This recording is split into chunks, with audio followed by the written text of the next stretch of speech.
Nous allons étudier dans ce chapitre l'universalité de la molécule d'ADN.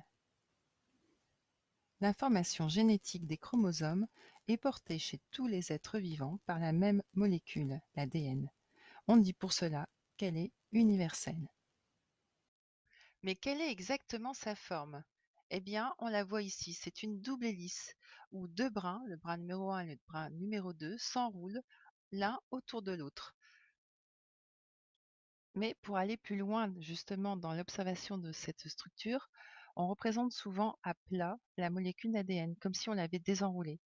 Et on constate ainsi qu'elle est composée d'une succession de petites sous-unités, ici entourées en rouge, et qu'on appelle nucléotides.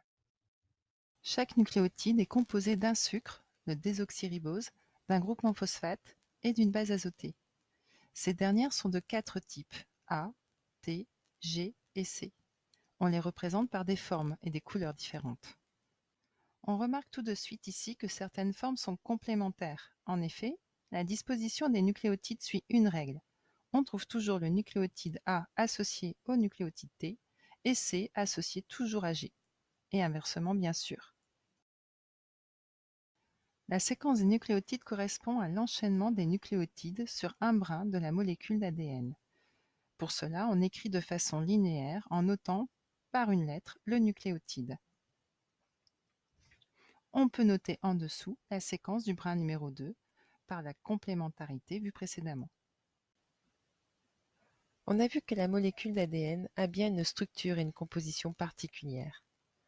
Rappelons qu'elles sont les mêmes pour tous les êtres vivants. Structure et composition d'ADN sont universelles.